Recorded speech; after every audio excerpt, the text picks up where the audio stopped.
Si tu prépares un voyage au Japon ou si tu rêves de venir un jour, cette vidéo peut t'éviter pas mal de galères. Ça fait maintenant plusieurs années que je vis au Japon. Et avec le temps, j'ai appris pas mal d'astuces que les touristes ne connaissent pas forcément. Aujourd'hui, je te partage 10 astuces concrètes, testées dans la vraie vie, pour gagner du temps, éviter la foule et économiser pas mal d'argent pendant ton voyage. Première astuce, et franchement, celle-là m'a sauvé un nombre incalculable de fois. Si tu veux manger dans des chaînes populaires comme Sushiro, Kura Sushi et d'autres restaurants japonais connus, sans faire la queue pendant des heures, il existe une application officielle pour réserver ta place à l'avance. Elle est disponible en anglais et elle te dit exactement à quelle heure tu vas être appelé. Et grâce à ça, ça m'est arrivé plusieurs fois où j'arrive au restaurant et moins de 10 minutes après, j'ai été appelé. Alors que d'autres touristes faisaient la queue depuis presque une heure. Et je voyais leur regard et ils ne comprenaient pas pourquoi je passais devant tout le monde. Donc cette astuce est vraiment indispensable si tu veux gagner du temps et éviter de faire la queue pendant des heures.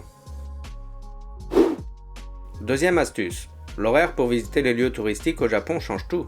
Beaucoup de gens pensent que venir à 8h du matin, c'est assez tôt pour éviter la foule. Eh ben, pas du tout. Si tu veux profiter des temples, sanctuaires, quartiers célèbres, vise plutôt 6h ou 7h du matin. Surtout à Kyoto et à Tokyo. Et tu verras littéralement deux Japons différents. Le Japon calme, presque magique, et le Japon bondé de touristes à partir de 9h du matin.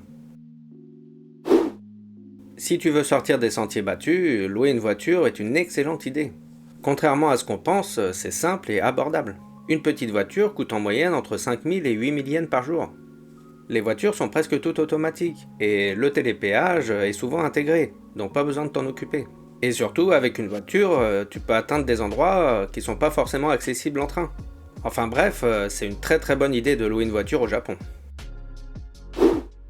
Quatrième astuce qui est directement liée à la troisième, traduire son permis français. Déjà, bonne nouvelle si tu as un permis de conduire français. La traduction du permis est vraiment très simple au Japon. Tu fais la demande sur le site de la JAF, ça coûte environ 4000 yens, et ensuite tu as juste à aller imprimer la traduction dans un combini. Par contre, attention, vous pouvez faire la demande sur le site de la JAF qu'une fois au Japon. En France, vous n'aurez pas accès au site, à moins d'utiliser un VPN. Sauf qu'une fois la demande acceptée, vous n'aurez qu'une semaine pour aller l'imprimer dans un combini. Et attention aussi, au Japon, la conduite se fait à gauche, donc le volant est à droite. Bon, il faut quelques minutes pour s'y faire, mais ça vient assez vite. Ah oui, petite chose que j'ai oublié de vous dire, la traduction de votre permis est valable pendant 1 an. Si tu es fan d'anime, manga ou figurines, ne fais pas cette erreur. Akihabara et Nakano Broadway sont super à visiter, mais pas pour acheter. Les prix sont souvent beaucoup plus élevés, parce que les magasins savent que les touristes sont là. Si tu veux faire de vraies bonnes affaires et économiser un peu d'argent, prends un train et va dans les book-off en dehors des zones touristiques. Par exemple à Kawasaki, c'est facile d'accès depuis Tokyo. Et personnellement, c'est là où je vais le plus souvent. Déjà, tu auras plus de choix et en plus, des prix divisés par 2, voire plus. Astuce numéro 6, et honnêtement, c'est indispensable au Japon. Prends une carte IC, comme la Pasmo ou la Suica. Cette carte te permet de payer presque tout. Métro, train, bus, mais aussi les combini, certains restaurants et les distributeurs automatiques. Concrètement, tu la recharges et après, tu n'y penses plus. Tu passes au portique, tu payes en 1 seconde et ça t'évite de chercher les distributeurs de tickets pour chaque trajet. Mon conseil, achète-la dès ton arrivée à l'aéroport. Ça coûte seulement 1000 yens, sachant qu'il y aura déjà 500 yens sur la carte à utiliser pour les transports. Ensuite, recharge-la régulièrement et considère-la comme ton portefeuille du quotidien. Astuce suivante. Si tu veux bien manger au Japon sans exploser ton budget, mange au restaurant le midi. Beaucoup de restaurants proposent des menus déjeuner, appelés lunch set. Souvent entre 800 et 1200 yens, parfois moins. Et ce n'est pas du fast-food, c'est un vrai plat japonais avec du riz, une soupe et parfois même un dessert. Et vous mangerez parfois mieux et moins cher que si vous aviez fait les courses et cuisiné vous-même.